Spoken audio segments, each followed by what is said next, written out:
As the guillotine's shadow stretched ominously across the tumultuous landscape of the late 18th century, the French Revolution, a whirlwind of social and political upheaval, engulfed France in the years 1789 to 1799. This period, marked by profound upheaval and the relentless clatter of the guillotine, spared few in its quest for radical change. Imagine the terror of living in Paris, the epicenter of revolution, where the air was thick with suspicion and the streets echoed with the cries of Liberté, égalité, fraternité. Yet, amidst these cries, lurked a more sinister undertone. The Reign of Terror, spearheaded by Maximilien Robespierre and the Committee of Public Safety, from 1793 to 1794, saw over 17,000 officially sanctioned executions, not to mention countless others who perished in prison or without trial. Can you fathom the paralyzing fear of being denounced by a neighbor, or the horror of watching loved ones dragged away to face the merciless national razor? The revolution, initially a pursuit of liberty, soon devolved into a bloodbath of suspicion and tyranny. Names like Georges Danton and Louis XVI, once powerful, now served as reminders of the fragility of life and power. Could you or I have survived this relentless purge of enemies of the revolution? The odds were perilously slim. The air was filled with the rhetoric of revolution, yet beneath it lurked a death sentence for even the slightest dissent. As Joseph-Louis Lagrange, a renowned mathematician of the era, profoundly observed following the execution of his peer Antoine Lavoisier, the father of modern chemistry, it took them only an instant to cut off that head, and 100 years may not produce another like it. This somber reflection poignantly captures the tragic loss of genius and the senseless destruction of life that epitomized the French Revolution. Join us as we journey through the precarious landscape of the French Revolution, uncovering tales of those who perished under its blade and those who by fortune or cunning escaped its deadly grasp. Welcome to the Diary of Julius Caesar. Shadows and Guillotines, the Reign of Terror Unveiled. The Reign of Terror, a period of unprecedented brutality during the French Revolution, spanned from September 5, 1793 to July 28, 1794. Orchestrated by the Committee of Public Safety, it transformed the revolution from a fight for liberty into an era of relentless persecution and fear. This era's inception can be traced to the law of suspects, passed in September 1793, which broadened the scope for arrests on vague charges of anti-revolutionary activities. The revolutionary tribunals, devoid of fair judicial practices, saw over 500,000 arrests, with an estimated 17,000 to 40,000 people executed. Among the executed were notable figures like Georges Danton, a leading revolutionary who initially supported the terror, only to fall victim to it on April 5, 1794. His last words, "My only regret is that I go before that rat, Robespierre," echoed the ironic fate that befell many revolutionaries. The terror was not just confined to Paris. In the Vendée region, a brutal civil war raged between revolutionary forces and royalist supporters. The repression was merciless and is remembered for its savagery. Entire villages were massacred in what some historians describe as a proto-genocide. In Lyon, over 2,000 people were executed after the city revolted against the Jacobin government. The city was even briefly renamed Ville Affranchie, Liberated City, as a grim reminder of its punishment. General François-Joseph Westermann, in his report to the convention after crushing the rebellion, chillingly wrote, "I have crushed the children beneath the horses' hooves, massacred the women, the roads are sown with corpses." This brutal suppression resulted in mass executions and is often considered one of the first modern genocides. The terror also witnessed the birth of the Revolutionary Tribunal, an instrument designed to expedite the process of justice, or what passed for justice during those turbulent days. The tribunal's swift and often arbitrary verdicts left no room for a fair trial, and the merest accusation could seal one's fate. The Law of 22. Perils, enacted in June 1794, further accelerated the process, effectively removing the right to a defense for those accused of political crimes. This law intensified the bloodshed, with nearly 1,400 people executed in Paris in just 2 months. The psychological impact of the Reign of Terror was profound and far-reaching. A culture of surveillance and denunciation flourished, with neighbors turning against neighbors and even family members betraying each other to avoid suspicion. The famous quote by Bertrand Barrère, a member of the Committee of Public Safety, encapsulates this era of paranoia. "The tree of liberty grows only when watered by the blood of tyrants." The fall of Robespierre, ironically a victim of his creation, marked the end of the Reign of Terror. His arrest and execution on July 28, 1794, along with his allies, was celebrated by many as a return to reason. However, the scars left by this period were deep and lasting. The French playwright and actor Jean-Baptiste Clément later reflected, "The revolution devours its children," summarizing the tragic irony of the terror. The guillotine's tail, a symbol of revolution and terror. The guillotine, an infamous apparatus synonymous with the French Revolution, stands as a stark emblem of the period's turbulence and its approach to justice. Its role extended beyond a mere execution tool. It became a symbol of equality in death and a grim reminder of the consequences of dissent. The genesis of the guillotine can be traced back to Dr. Joseph Ignace Guillotin, who, in 1789, proposed a more humane method of execution. Contrary to popular belief, Guillotin neither invented nor was executed by the machine. The actual device was likely designed by Antoine Louis and built by a German engineer, Tobias Schmidt. The first execution by guillotine took place on April 25, 1792, when highwayman Nicolas Jacques Pelletier was executed in Paris. The guillotine's debut was met with mixed reactions. Some found it distastefully efficient, while others viewed it as a democratization of capital punishment, a departure from the more gruesome methods reserved for commoners. The preparation for a guillotine execution was a process steeped in ritual and spectacle. Prisoners, including the likes of King Louis XVI and Queen Marie Antoinette, were typically held in the Conciergerie prison in Paris. On the day of execution, they were paraded through the streets in open carts, allowing the public to jeer and scorn. The tumbrils, as these carts were known, became a morbidly iconic aspect of the guillotine's process. On January 21, 1793, Louis XVI's execution was a particularly momentous event, with an estimated 100,000 spectators. The king, before being silenced by the blade, reportedly declared, "I die innocent of all the crimes laid to my charge. I pardon those who have occasioned my death, and I pray to God that the blood you are going to shed may never be visited on France." The role of the executioner was hereditary and often viewed with a mix of fear and fascination. Charles Henry Sanson, the most famous executioner of the Revolution, oversaw the execution of King Louis XVI in 1793. Sanson came from a long line of executioners, a profession passed down through generations. His tenure saw the execution of thousands, including Queen Marie Antoinette, and revolutionary leaders like Georges Danton and Maximilien Robespierre. One of the most curious anecdotes related to the guillotine involves the execution of Louis XVI.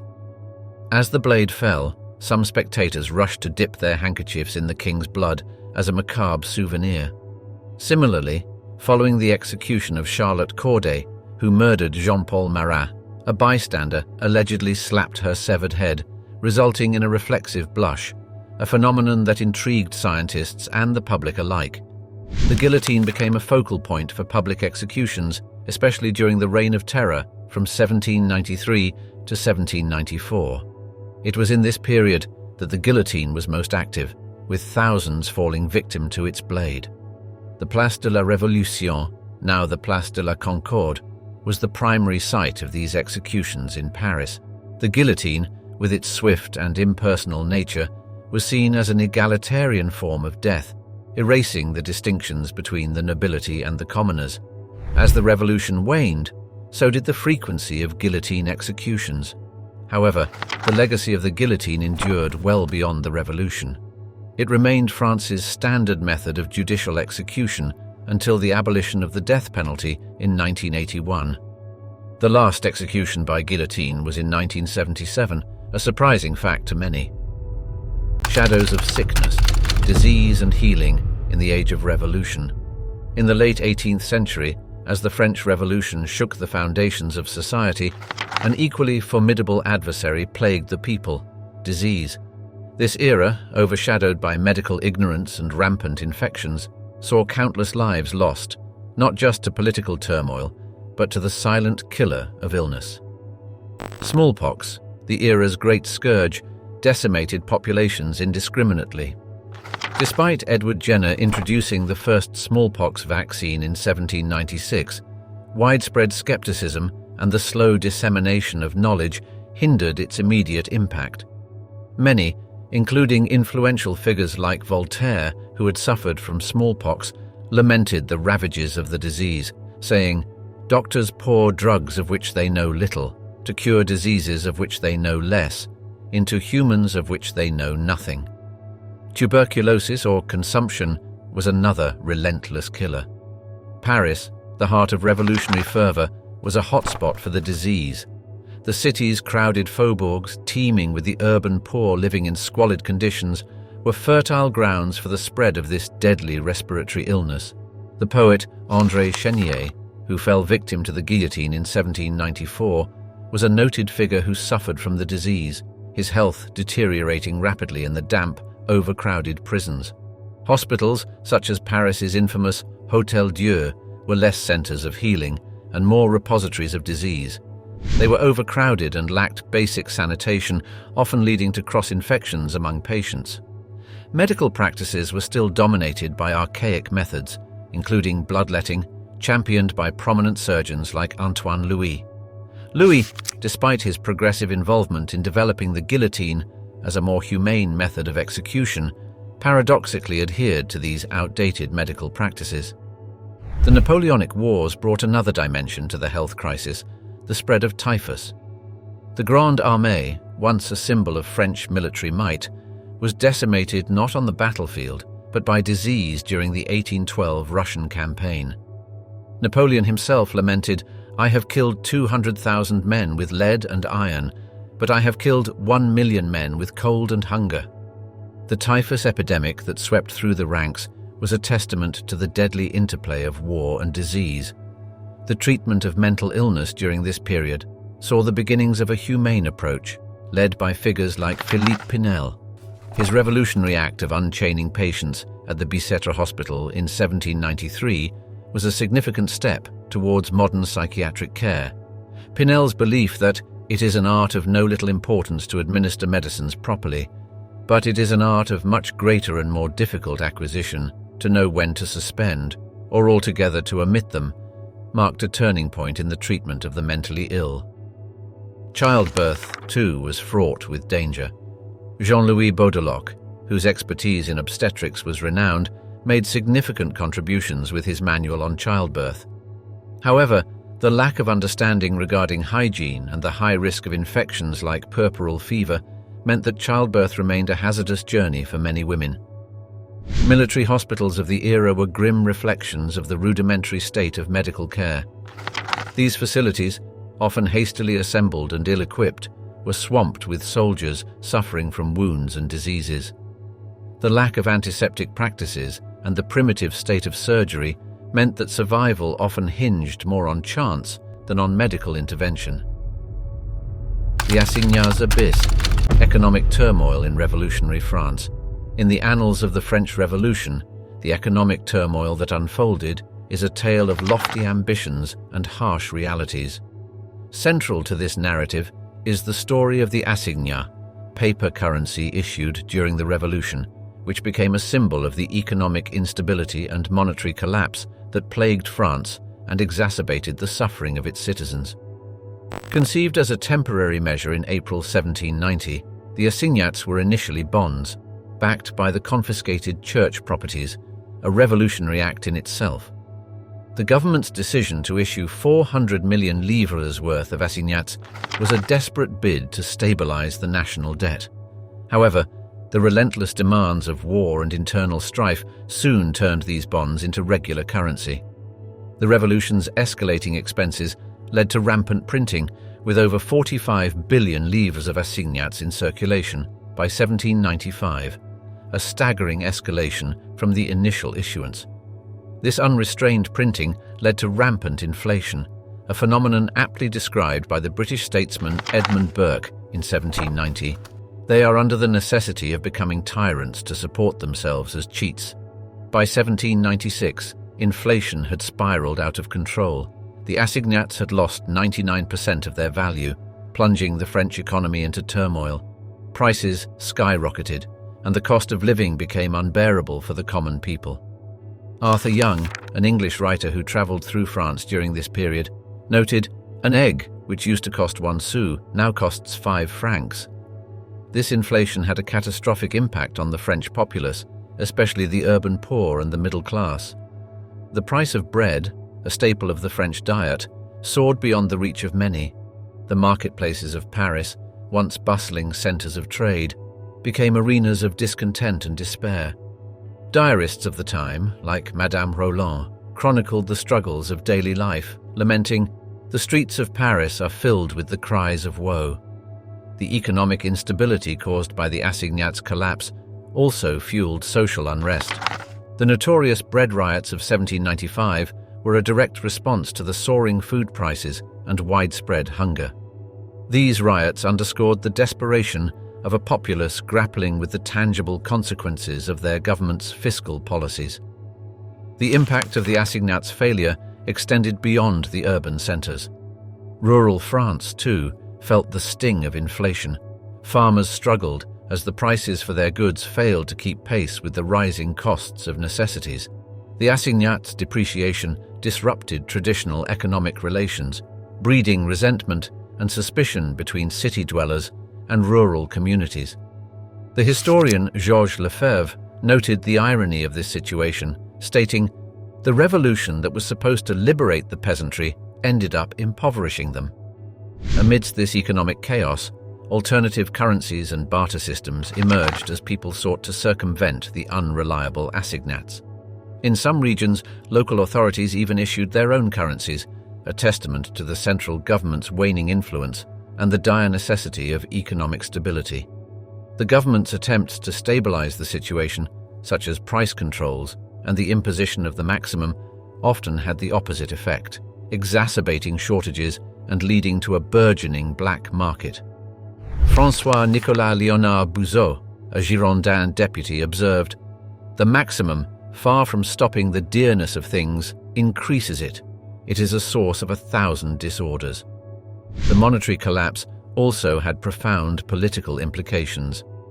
The economic hardship undermined confidence in the revolutionary government, fueling dissent and contributing to the political instability that characterized the era. It provided a fertile ground for counter-revolutionary sentiments and exacerbated the divisions within the revolutionary factions. Echoes from the dungeons. The plight of overcrowded prisons in revolutionary France. In the tumultuous years of the French Revolution, from 1789 to 1799, the prisons of France bore witness to a grim reality, far removed from the lofty ideals of Liberté, égalité, fraternité. The surge in incarceration, fueled by the radical policies of the time, transformed these penitentiaries into overcrowded dens of misery and despair. The law of suspects, enacted on September 17, 1793, drastically expanded the grounds for arrest, filling prisons to the brim. Historical records suggest that in Paris alone, the number of prisoners increased from around 1,000 in early 1793 to over 4,000 by the end of the year. Prisons like the Bastille stormed at the revolution's onset, and La Conciergerie became symbols of the revolution's darker side. La Conciergerie especially saw a constant influx of prisoners, with figures like Queen Marie Antoinette and the Girondin leaders among its infamous residents. Within the walls of La Conciergerie, over 1,200 prisoners were crammed into spaces designed for far fewer. The overcrowding exacerbated the spread of diseases like dysentery and typhus. An observer of the time journalist Jacques Heber described the prison as a revolting dungeon where humanity is lost. The spread of disease in such cramped conditions led to a devastating mortality rate. The floating prison hulks, or pontons, were a particularly horrific aspect of the prison system. At Rochefort, the pontons, like les deux associés, held prisoners in conditions so appalling that contemporary reports likened them to floating hells. The mortality rate on these ships was staggering, with deaths often outnumbering survivors. A prisoner aboard one of these ships, Jean-Baptiste Louvet de Couvray, recounted, "The living envied the dead their escape from this agony." Women were not exempt from the harsh realities of imprisonment. Facilities like the Salpêtrière, repurposed to detain women, were overcrowded and lacking in basic necessities. Political prisoners like Charlotte Corday, who was held in the conciergerie before her execution for assassinating Marat, faced the same grim conditions as male prisoners. The psychological toll on the inmates was immense. Poet André Chénier, who languished in the Saint-Lazare prison before his execution in 1794, expressed the despair of the imprisoned in his writings. "I have seen the years of my youth fade without glory, in the horror of the dungeons." The atmosphere in these prisons was one of perpetual fear, as many inmates awaited trial and possible execution. Nobles, clergy, and commoners alike shared the confined spaces of prisons such as Saint-Lazare. The Duc de Saint-Simon, imprisoned alongside common criminals, wrote of the strange camaraderie that developed among the prisoners, united in their suffering. The daily struggle for survival transcended social classes within these prison walls. In La Force prison, the death toll due to disease and poor conditions was a grim testament to the neglect of inmates. Hundreds perished, their deaths a silent indictment of the revolution's disregard for the very humanity it professed to champion. In the shadows of liberty, the tangled webs of the French Revolution. The French Revolution, a period marked by seismic shifts in political and social paradigms, was a veritable chessboard of shifting alliances and betrayals. The revolution, which began in 1789, soon evolved into a complex battle of ideologies, with various factions vying for power and influence. Central to this web were the Jacobins, a group initially unified in their revolutionary zeal. Notable members like Maximilien Robespierre, Georges Danton, and Jean-Paul Marat epitomized the diverging paths within the club. The Jacobins' fragmentation, driven by conflicting visions for France's future, epitomized the era's political volatility. Robespierre's rigid adherence to revolutionary ideals increasingly clashed with Danton's more pragmatic approach, foreshadowing a fatal confrontation. The downfall of Georges Danton, once a titan of the revolution, exemplifies the treacherous nature of these political alliances. Danton, a key figure in the early stages of the revolution and a driving force behind the overthrow of the monarchy, found himself at loggerheads with Robespierre over the direction of the revolution. The trial and execution of Danton and his allies, including Camille Desmoulins, on April 5, 1794, marked a significant turning point.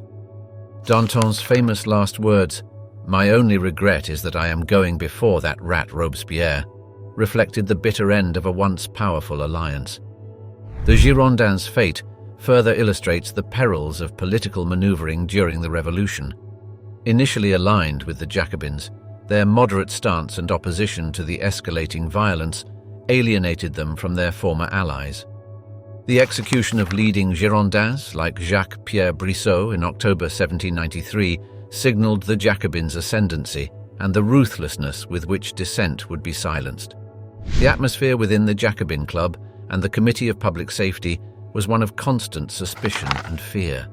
The law of suspects, a draconian measure that led to widespread purges, turned political rivalry into a deadly game.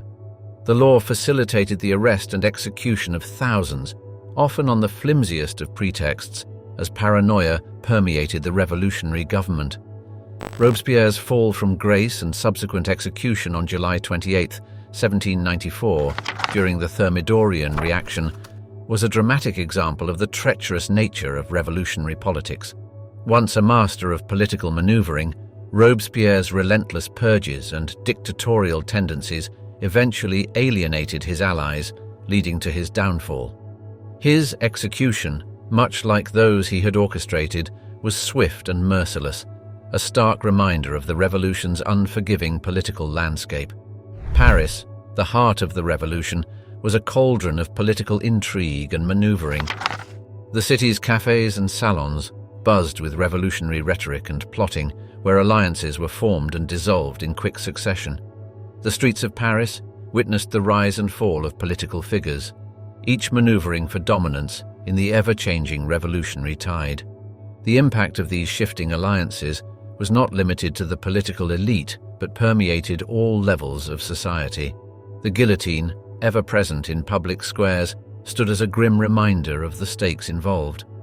The execution of Charlotte Corday, who assassinated Jean-Paul Marat in his bath in July 1793 and was guillotined 4 days later, underscored the personal risks involved in the political arena.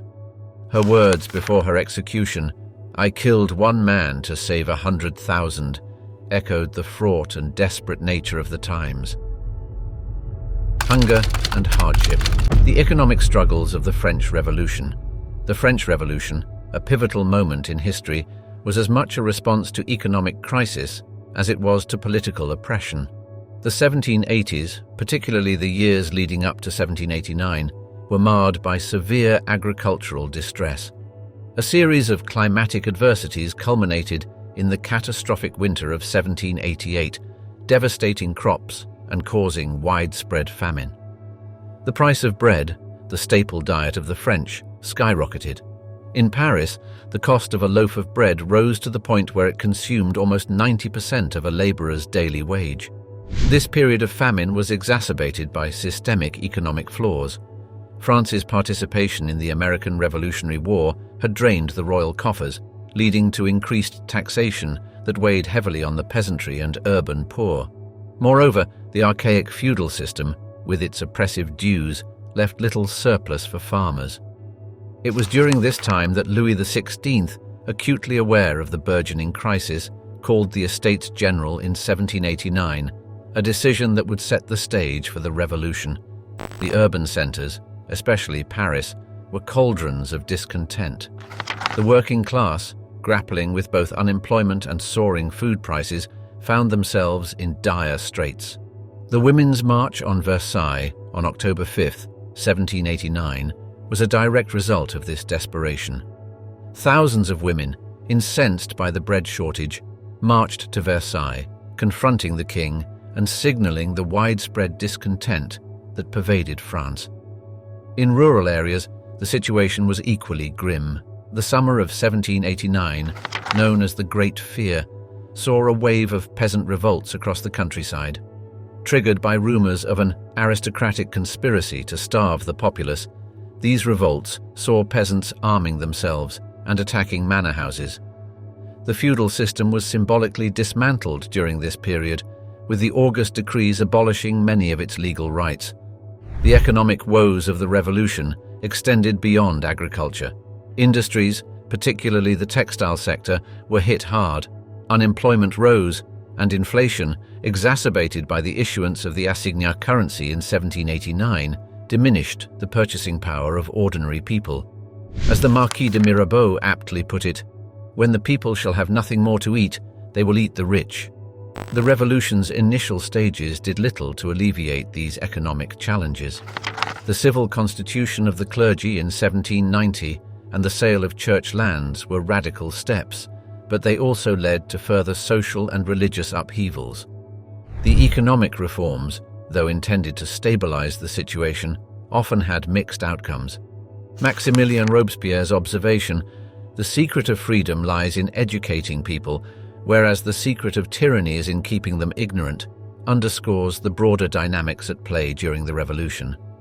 The economic hardships were not merely a backdrop, but a catalyst that fueled the revolutionary fervor and shaped the course of the events. Despite various reforms, including attempts to control grain prices and rationing during the more radical phases of the revolution, the economic situation remained precarious. The introduction of the assignat, while initially providing a fiscal stimulus, eventually led to hyperinflation, compounding the economic difficulties. The guillotine's shadow, class warfare in the French Revolution. The French Revolution, unfolding between 1789 and 1799, dramatically reshaped the social and political landscape of France. It was a period marked by acute class conflict, where birthright and lineage, once the currency of power and privilege, became liabilities that could lead to the guillotine. Pre-revolutionary France was a society deeply entrenched in feudal hierarchies, divided into three estates: the first, clergy; the second, nobility; and the third, commoners. The clergy and nobility enjoyed extensive privileges, including exemptions from many taxes, exacerbating the burdens on the third estate. This disparity fueled the fires of revolution, leading to the pivotal moment on July 14, 1789, when revolutionaries stormed the Bastille, a symbol of royal authority. The abolition of feudalism on August 4, 1789, by the National Assembly was a death knell for the old social order. Titles of nobility were abolished, heralding a new era of supposed equality. However, it was during the Reign of Terror, from September 1793 to July 1794, under the Committee of Public Safety, that class warfare reached its brutal peak. Nobles and clergy were routinely targeted, their lineage or vocation enough to seal their fate. The guillotine, an egalitarian instrument of death, became an icon of this new order. The execution of King Louis XVI on January 21, 1793, and his wife Marie Antoinette on October 16, 1793, were pivotal events. These executions, particularly Louis XVI's, after a trial that charged him with conspiracy against the public liberty and general safety, symbolized the fall of the monarchy and the rise of the Republic. Notable among the nobility who faced the guillotine was the Duc d'Orléans, Louis-Philippe II, who had initially supported the revolution and even changed his name to Philippe Égalité. He voted for the death of Louis XVI, his cousin, but this did not spare him from the guillotine in November 1793. The nobility faced a stark choice: flee or face the wrath of the revolution. Many chose exile in a movement known as the émigré. Those who stayed often lived in fear of denunciation, especially after the law of suspects in September 1793 broadened the grounds for arrest. Even figures like Antoine Lavoisier, the father of modern chemistry, were not spared, executed in 1794, leading to the often quoted remark, "The Republic has no need of scientists." The Church, once a pillar of the old regime, also faced radical upheaval. The civil constitution of the clergy in 1790, which subordinated the Church to the state, led to a deep schism. Priests and nuns were forced to choose between loyalty to the state or the Vatican, with many facing persecution or execution for their choices. This period saw the De-Christianization of France, with churches desecrated and religious icons destroyed. The revolution sought to obliterate not just the power, but the very memory of the old regime. Streets were renamed, statues toppled, and a new republican calendar introduced in 1793, removing Christian references from the measurement of time. The revolutionaries sought not just to overthrow the existing class system, but to erase its very memory. Robespierre's assertion that the king must die so that the country can live captures the essence of the revolution's approach to the nobility and clergy. The fall of these classes was not just a political maneuver, but a symbolic act representing the birth of a new societal order founded on egalitarian principles. Thunder over France, the turmoil of war. During the Revolution, the French Revolution, a period characterized by profound social and political upheaval, was further complicated and intensified by a series of foreign invasions and wars. France's engagement in these conflicts added layers of danger and uncertainty, profoundly affecting the lives of its citizens and shaping the course of the revolution. The onset of the revolution in 1789 coincided with a precarious international situation. France, long a dominant European power, was viewed with suspicion and fear by its neighbors. The execution of King Louis XVI in January 1793 marked a turning point, as monarchies across Europe grew increasingly alarmed by the revolutionary fervour spreading from France. In response, several European powers, including Austria, Prussia, Britain and Spain, formed coalitions to contain and, they hoped, reverse the revolutionary tide. The War of the First Coalition, 1792 to 1797, was the first major series of conflicts involving revolutionary France. The early years of the war were disastrous for France. The Battle of Valmy in September 1792, however, marked a turning point. Despite being outnumbered, the French forces, led by General Charles-François Dumouriez and General François-Christophe Kellerman, secured a significant victory, boosting French morale and solidifying the revolutionaries' control over the government, and is famously encapsulated in Goethe's declaration, "From this place, and from this day forth, commences a new era in the world's history." As the war progressed, France's military fortunes fluctuated. The young and ambitious General Napoleon Bonaparte emerged as a key figure during these conflicts. His first significant military success was the Siege of Toulon in 1793, where he dislodged British forces occupying the French port. This victory earned him promotion to the rank of Brigadier General at the age of 24. The domestic impact of these wars was profound.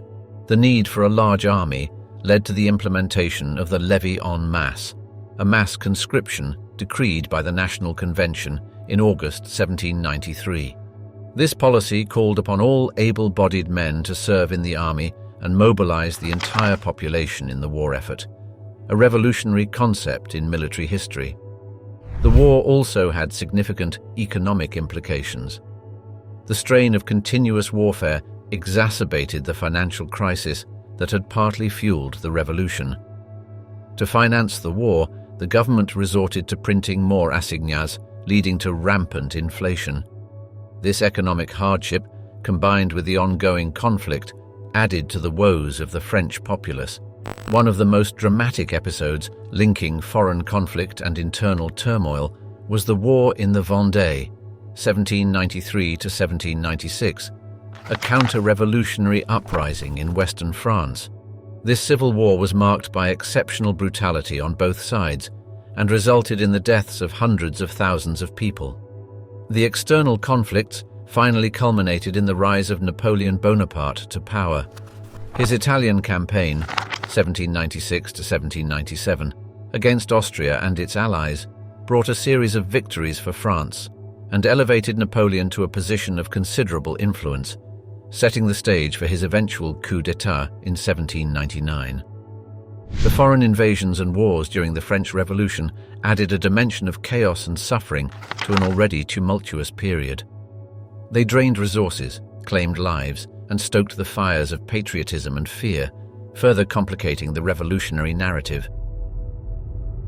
The echoes of deception, censorship, and propaganda in revolutionary France. The French Revolution, a time of radical social and political upheaval, was also an era rife with censorship and propaganda.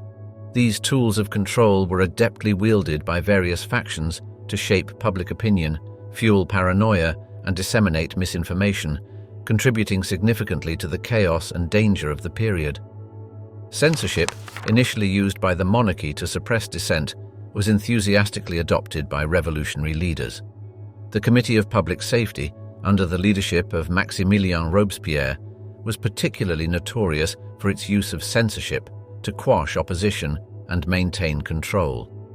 Newspapers, pamphlets, and books were subject to strict scrutiny, and many were banned or censored for expressing views that deviated from the revolutionary doctrine. One notable example of this censorship was the treatment of the playwright Beaumarchais. His famous work, The Marriage of Figaro, which satirized the aristocracy, was initially embraced by revolutionaries. However, as the political tide turned, Beaumarchais found himself imprisoned in 1793 for his perceived royalist sympathies, demonstrating the fickle nature of revolutionary favor. Propaganda during the revolution was multifaceted and pervasive. The government made extensive use of art, literature, and newspapers to propagate revolutionary ideals and vilify perceived enemies. The Jacobins, in particular, mastered the art of propaganda using newspapers like L'Ami du Peuple, edited by Jean-Paul Marat, to spread their message and rally support. Marat's fiery editorials and sensationalist reporting were instrumental in stirring up public sentiment against the monarchy and later against the Girondins. Artists like Jacques-Louis David played a significant role in crafting the visual propaganda of the era. His iconic painting, The Death of Marat, not only commemorated Marat as a martyr of the revolution, but also served to galvanize public opinion against the Girondins, whom Marat had fiercely opposed. The use of propaganda was not limited to Paris. Across France, revolutionary festivals and public ceremonies were organized to celebrate the new republic and promote revolutionary values. These events often included theatrical performances, speeches, and the display of patriotic symbols like the tricolour flag, all designed to instill a sense of unity and purpose among the populace. The Reign of Terror, from 1793 to 1794, saw an intensification of both censorship and propaganda. The Law of 22. Perils, enacted in June 1794, made it easier to prosecute anyone accused of counter-revolutionary activities, further stifling freedom of expression. The paranoia fueled by this law was exacerbated by the rampant use of propaganda, which often portrayed ordinary citizens as enemies of the state if they were not overtly supportive of the revolution. This atmosphere of suspicion and fear was vividly captured in the memoirs of Madame Roland, a prominent Girondin sympathizer who before her execution in 1793 wrote, "O Liberté, what crimes are committed in thy name?" Her words echoed the sentiments of many who saw the ideals of the revolution being undermined by the very means employed to defend them. The impact of censorship and propaganda extended beyond the political sphere.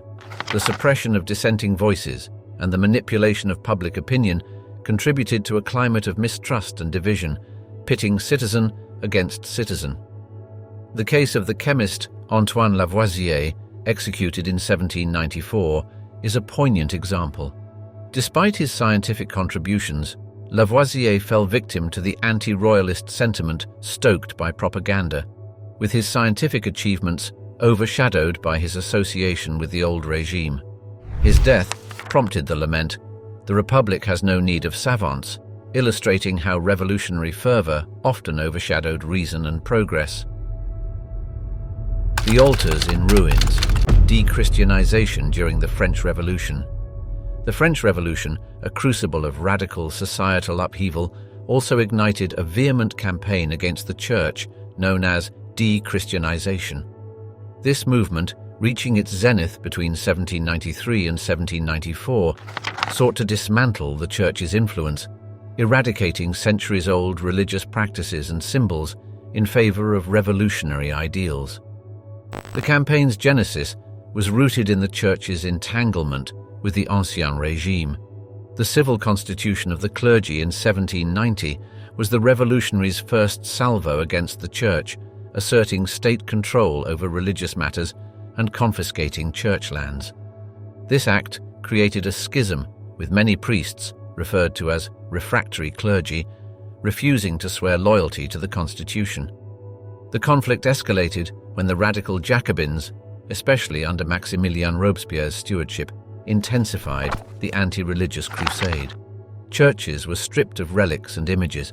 Notre Dame Cathedral in Paris was transformed into the Temple of Reason, symbolizing the new secular order. The philosopher Denis Diderot's prediction seemed to come true. Man will never be free until the last king is strangled with the entrails of the last priest. One of the most dramatic manifestations of this movement was the Festival of Reason on November 10, 1793. Held in the de-sanctified Notre Dame, it featured a woman personifying liberty, worshipped as the goddess of reason. This festival, replicated in other cities, aimed to replace Christian rituals with secular celebrations, encapsulating the revolutionaries' desire to supplant religious dogma with Enlightenment rationalism. The movement also had its brutal aspects, notably the persecution of clergy and devout believers. Refractory priests faced exile or execution, while regions like the Vendée, where Catholic and royalist sentiments were strong, witnessed severe repression. The war in the Vendée became synonymous with mass atrocities, including the infamous noyades, mass drownings, executed by Jean-Baptiste Carrier in Nantes. Carrier's chilling words, "I have pacified the Vendée," echoed the ruthless efficiency of this suppression. Street names and public spaces shed their religious connotations, adopting secular or revolutionary themes. The revolutionary calendar, introduced in October 1793, abolished Sundays and Christian holidays, with years starting from September 22, 1792, the founding of the Republic. This calendar reform was a symbolic attempt to erase the Church's imprint on French life. The cultural and social fabric of France was significantly impacted by these changes. While there was support for De-Christianization among some urban populations, much of rural France remained steadfastly Christian, often clandestinely practicing their faith. The philosopher Edmund Burke, critiquing the revolution, stated, "The age of chivalry is gone, that of sophisters, economists and calculators has succeeded." The Reign of Terror saw the height of the De-Christianization campaign, where anti-religious measures were most stringently applied. However, after Robespierre's execution on July 28, 1794, and the ensuing Thermidorian reaction, religious practices slowly resurfaced, and churches began to reopen. In the shadow of the guillotine, the perils faced by educators and intellectuals in revolutionary France. As the flames of the French Revolution engulfed the nation, they brought not only political upheaval, but also a dangerous era for educators and intellectuals. Caught in the crossfire of rapidly shifting ideologies, many who once championed enlightenment and progress found themselves facing the wrath of the very revolution they helped to inspire. The intellectual vibrancy of 18th century France, shaped by luminaries like Voltaire, Rousseau and Diderot, set the stage for the revolution. These philosophers extolled reason and individual rights, unwittingly paving the way for radical changes. However, the Jacobin rise to power in 1792 marked a turning tide. These revolutionaries, once allies of Enlightenment ideals, grew increasingly suspicious of intellectuals, associating them with the Ancien Regime's perceived corruption. Antoine Lavoisier, the father of modern chemistry, tragically exemplified this shift. Despite his scientific breakthroughs, Lavoisier's role as a tax collector for the Ferme Générale sealed his fate. His execution in 1794 was a profound loss, lamented by mathematician Joseph-Louis Lagrange, who said, "It took them only an instant to cut off that head, and 100 years may not produce another like it." The impact on education was equally seismic. The National Convention's reforms in 1793 aimed to align education with revolutionary values. The founding of the École Polytechnique in 1794 was a stride towards modernizing education, focusing on practical sciences over classical studies. However, the closure of traditional universities and academies stunted higher education. These institutions, once the cradles of intellectual thought, were now seen as hotbeds of counter-revolutionary sentiment. Journalists and writers, too, navigated treacherous waters. Camille Desmoulins, initially a fervent revolutionary, exemplified the perils faced by intellectual dissenters. His later writings, calling for an end to the Reign of Terror and criticizing Jacobin policies, led to his downfall. Arrested and executed with Danton in 1794, Desmoulins' fate was a grim reminder of the revolution's intolerance for divergent views. He presciently wrote, "The revolution, like Saturn, devours its own children." The reach of the revolutionaries extended to the classroom. Teachers were pressured to adopt a curriculum steeped in revolutionary ideology. The slightest deviation from this new norm could result in dismissal or arrest, placing educators in a precarious position. This ideological enforcement stifled academic freedom and creativity, turning schools into breeding grounds for revolutionary dogma. Women intellectuals and educators also faced dire consequences. Olympe de Gouges, known for her feminist and abolitionist writings, was a prominent victim of this ideological purge. Her execution in 1793 for her opposition to the Jacobin regime and advocacy for women's rights was a stark testament to the revolution's brutal suppression of dissenting voices. The broader academic community suffered immensely. The atmosphere of suspicion and fear led to a mass exodus of intellectuals, or forced them into hiding. The tragic story of the philosopher Condorcet is illustrative. A proponent of educational reform and women's rights, Condorcet was forced to flee in 1793 due to his Girondin affiliations. His subsequent death in prison in 1794 was a poignant end to a life dedicated to Enlightenment ideals. In the wake of the revolution, France grappled with an intellectual void. The persecution and exodus of educators and thinkers left a scar on the nation's intellectual landscape. It was a period where the pursuit of radical change paradoxically stifled the very progress it sought to promote. Whispers of Fortitude, Untold Survival Stories of the French Revolution. The French Revolution, a period marked by upheaval and bloodshed, also bore witness to remarkable tales of survival. Amidst the chaos, certain individuals displayed extraordinary resilience and cunning to navigate the treacherous currents of this tumultuous era. One such story is that of Madame Tussaud, born Marie Grosholz. Known today for her wax museums, Tussaud's journey through the revolution was fraught with danger. As an artist skilled in wax modeling, she initially worked with Philippe Curtius, making wax busts of notable figures. This profession placed her in close proximity to the royal family and leading revolutionaries, a dangerous association during the Reign of Terror. Arrested and imprisoned, she narrowly escaped the guillotine, reportedly saved by her artistry. Tussaud was forced to prove her allegiance to the revolution by creating death masks of executed nobles, including Marie Antoinette and Louis XVI, a grim task that secured her survival. Reflecting on her experiences, Tussaud once remarked, "I have had the rare privilege of making the powerful of the earth tremble and cry." Another story of cunning and resilience is that of Joseph Fouché. Initially a supporter of the revolution and later a prominent figure in Robespierre's government, Fouché demonstrated a remarkable ability to adapt to the shifting political landscape. After falling out of favor and facing arrest, Fouché managed to not only survive, but also to thrive, eventually becoming the Minister of Police under Napoleon Bonaparte. His survival was attributed to his shrewd political maneuvering and uncanny ability to align himself with the prevailing powers. Fouché, known for his ruthless pragmatism, once stated, "It is not enough to be a patriot, one must also be capable of it." The tale of Charles-François Dumouriez, a general in the Revolutionary Army, is equally compelling. After securing significant victories for the revolution, Dumouriez became disillusioned with the increasing radicalization of the government. In 1793, facing arrest for treason, he defected to the Austrians, a bold move that allowed him to evade execution. His escape to foreign lands was a testament to his strategic acumen and the importance of flexibility in times of crisis. Dumouriez, reflecting on his decision, later wrote, "I have served my country well, now I must save myself." Amidst these well-known figures, there were countless unsung heroes whose survival strategies were grounded in simple acts of courage and humanity.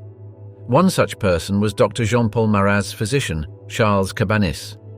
Despite his association with Marat, a radical figure, Cabanis managed to navigate the perilous political landscape through a combination of discretion and the respect he earned as a physician. The story of Elizabeth Vigée-Lebrun, a renowned portraitist, also highlights the nuances of survival during the Revolution. Her close association with Marie Antoinette placed her in grave danger after the fall of the monarchy. Vigée-Lebrun embarked on a self-imposed exile across Europe, using her artistic talent to gain favor and protection from various European courts until it was safe to return to France. Perhaps one of the most striking examples of survival was the prisoners of the September massacres in 1792. Among the chaos, some prisoners survived by sheer luck or quick thinking. Anecdotes abound of individuals who either feigned death or used their wit and oratory skills to convince the mobs of their innocence or revolutionary fervor. In recounting these tales, it is clear that survival during the French Revolution often depended on a combination of factors: one's social position, personal connections, ability to adapt to rapidly changing circumstances, and, in many cases, pure chance. These narratives, woven into the fabric of the revolution, provide a fascinating perspective on the complexities of human survival in one of history's most turbulent periods. As we delve into the final chapter of our journey through the tempestuous era of the French Revolution, it becomes clear why survival was a luxury few could afford. From 1789 to 1799, the streets of France were a checkerboard of unpredictability and peril, where the guillotine's shadow loomed ominously over every echelon of society. Kings and queens, intellectuals like Lavoisier, and revolutionaries like Robespierre all fell under the revolution's indiscriminate scythe. It was a time vividly encapsulated by Maximilien Robespierre's chilling dictum: "The secret of freedom lies in educating people, whereas the secret of tyranny is in keeping them ignorant." This era, marked by its quest for liberty, illuminated the fragile balance between revolutionary ideals and the darkness of human nature unleashed in pursuit of them. Thus, as we reflect on the fiery crucible of the French Revolution, it becomes evident that surviving those tumultuous years was less a matter of foresight and more a dance with destiny amidst the flames of change.